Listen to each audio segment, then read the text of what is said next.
Andrius Bogdanovas, esu taikos metų užduočių pratybų vykstančių šiuo metu Lietuvos elektriniai pratybų vadovas. Šiuo metu šitų pratybų tikslas yra treniruoti padalinių pasirengimą ir rėmimą institucijų taikos metų užduočių kontekste.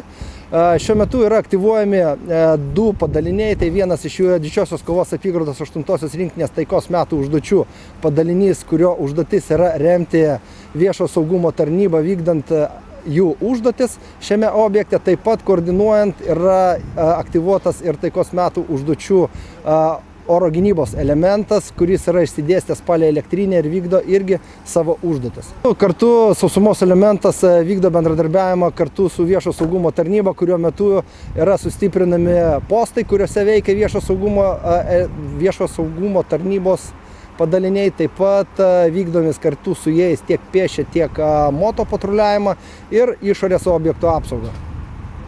Ir kokias užduotis kariai konkrečiai atlieka postuose? Tikrina, apžiūri? Pagrinde karių esminės užduotis yra padėti viešo saugumo tarnybai praleidžiamo punktą tikrinti tiek transportą, tiek personalą važiuojantį pro praleidžiamą punktą. Taip pat jie padeda jiem patruliuoti palei tam tikrus objektus, tokius kaip vamzdynus, ir saugoti papildomus objektus, kurie yra už elektrinės ribos. Ar pratybų metu bus sutrukdytas viešasis eismo judėjimas, ar bus atliekami patikrinimai? Šių pratybų metu tiek su savivaldybė, tiek su institucijom yra suderinta ir mes stengiamės kiek įmanoma mažiau įtakoti tą civilį gyvenimą, dėl to trukdžių tikrai nėra sukeliama arba jie yra sukeliami minimaliai. Pratybos šiuo atveju niekaip neturėtų trukdyti to civilio gyvenimo. Ačiū. Viskas.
Taikos metų užduočių pratybos, kurių tikslas yra treniruoti vietinę sąveiką su